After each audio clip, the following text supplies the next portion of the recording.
అగౌరవంగా ఈ కూటమి ప్రభుత్వము వ్యవహరిస్తున్న తీరు, అటుపక్కన శైవ క్షేత్రాలు, ఇటు పక్కన వైష్ణవ క్షేత్రాలను కూడా ఎన్ని అపచారాలు జరుగుతూ ఉన్నాయో ఒక్కసారి ఈ గడిచిన 3-4 రోజులే, నేను ఎక్కువ కూడా చెప్పట్లా, 3-4 రోజుల నుంచి ఏ స్థాయిలో జరుగుతూ ఉన్నాయని అంటే ఎంత హేయమైన చర్యలేనంటే నిజంగా చాలా బాధ అనిపిస్తూ ఉంది.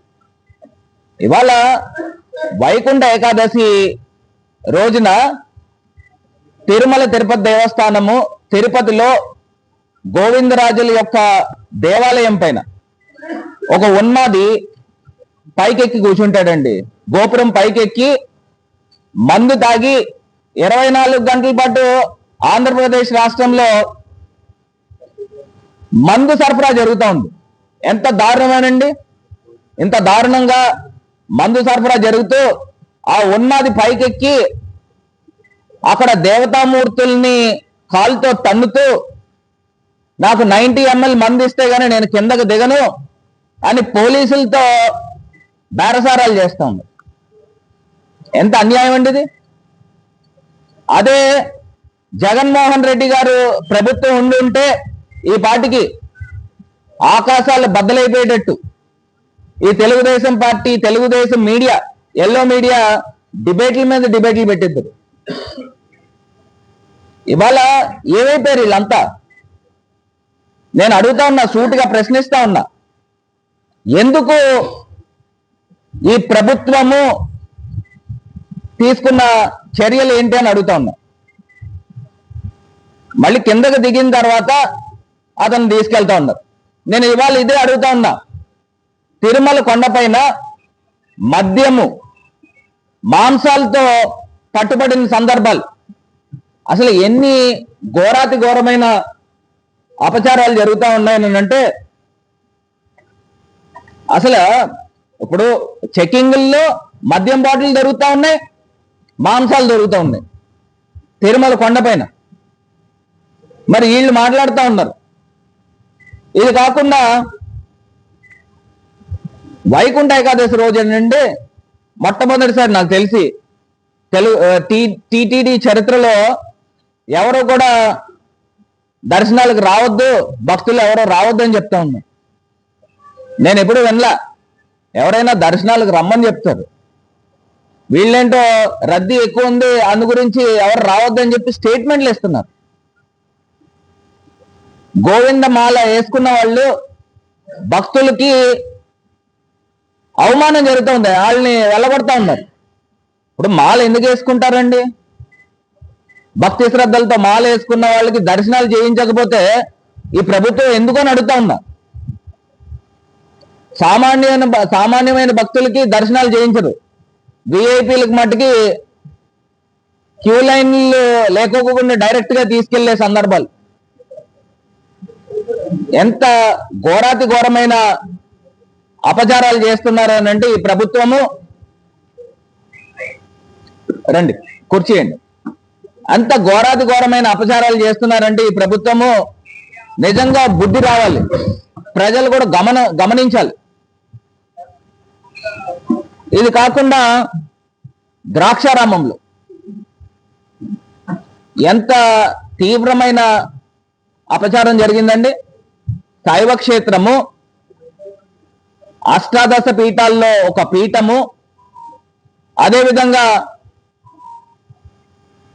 పంచారామాల్లో ఒక క్షేత్రము, భీమేశ్వర స్వామి, మాణిక్యాంబ దేవి, అక్కడ కపాలేశ్వరుడి యొక్క లింగాన్ని సాక్షాత్తు తెలుగుదేశం పార్టీ క్రియాశీలకమైన నాయకుడు ఒక తమ్ముడు దాన్ని ధ్వంసం చేసిన సందర్భం. నేను అడుగుతా ఉన్నా, ఇలా సూటిగా ప్రశ్నిస్తా ఉన్నా, వీళ్ళకి ఏమన్నా కనీసము జ్ఞానం ఉందా అని అడుగుతా ఉన్నా. కపాలేశ్వరుడు లింగం అని అంటే దానికి 1000 సంవత్సరాల చరిత్ర. అది సాక్షాత్తు దేవతలు వచ్చి ఆ యొక్క లింగాన్ని ప్రతిష్ఠించారని ఒక నానుడు ఉంది. ద్రాక్షారామం అంటే దక్షయజ్ఞం, సతీదేవి అక్కడ అగ్నికి ఆహుతయిందనేది ఒక చరిత్ర ఉంది. అంత పవిత్రమైన క్షేత్రంలో కపాలేశ్వరుడి యొక్క లింగాన్ని ముక్కలు ముక్కలు చేసిన సందర్భం. అసలు ఎంత అన్యాయం అండి ఇది.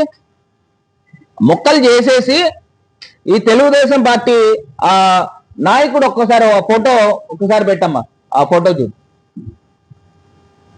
ఇదిగోండి, ఈ వ్యక్తి తెలుగుదేశం పార్టీ నాయకుడు. కిందని ఫోటో పెట్టమ్మా. చంద్రబాబు నాయుడు గారితో ఉన్న ఫోటో చూడండి. ఇప్పుడు ఆ చంద్రబాబు నాయుడు గారు భుజం మీద చేయేశాడు కదండి. ఆ వ్యక్తి పేరు సేలం వీరభద్రరావు, వాళ్ళ అన్నయ్య అనమాట, వాళ్ళ తమ్ముడు. విగ్రహాన్ని బద్దలు కొట్టినవాడు సాక్షాత్తు ఆ సేలం వీరభద్రరావు అన్న అతను తమ్ముడు, సొంత తమ్ముడు. దీనికి ఏం సమాధానం చెప్తారు ఈ తెలుగుదేశం పార్టీ అని అడుగుతా ఉన్నా. ఇప్పుడు ఆ సేలం వీరభద్రరావు తమ్ముడే ఆ లింగాన్ని, కపాలేశ్వరుడి యొక్క లింగాన్ని బద్దలు కొట్టిన సందర్భం. ఇంతకన్నా ఘోరమైన తప్పిదం ఇంకేమన్నా ఉంటుందండి? ఇప్పుడు ఆ లింగాన్ని అండి ఎంత ఘోరం అంటే నేను ఇంకా మాటల్లో కూడా చెప్పలేను. ఇప్పుడు ఆ లింగాన్ని ధ్వంసం చేశారు. ఇదిగోండి, ఇది లింగం. ఈ లింగాన్ని ధ్వంసం చేశారు.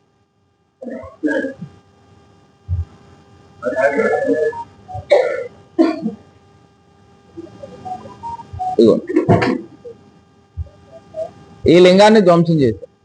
పండితులను పిలిచి ఈ అపచారం జరిగింది, దీనికి సంప్రోక్షణ ఏ రకంగా చేయాలి, దీన్ని వేద మంత్రాలతో మళ్ళీ సలహాలు సూచనలు తీసుకుని ఏ రకంగా శివలింగాన్ని ప్రతిష్ఠించాలి, ఇవన్నీ పద్ధతులు లేకుండా మార్నింగ్ బదలు కొడితే ఇదే రాజమండ్రి నుంచి కాతేరు దగ్గర ఒక లింగం తీసుకుని వచ్చి అక్కడ లింగాలు తయారు చేస్తూ ఉంటారు, విగ్రహాలు తయారు చేస్తూ ఉంటారు.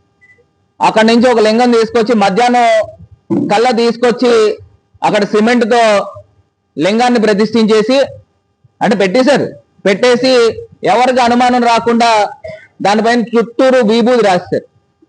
అంటే మళ్ళీ పాత లింగం లాగా ఉండాలన్న ఉద్దేశంతో ఎవరికి అనుమానం రాకుండా మొత్తం తీసుకొచ్చి అప్పటికప్పుడు ఫుల్ క్లోజ్ చేస్తారు.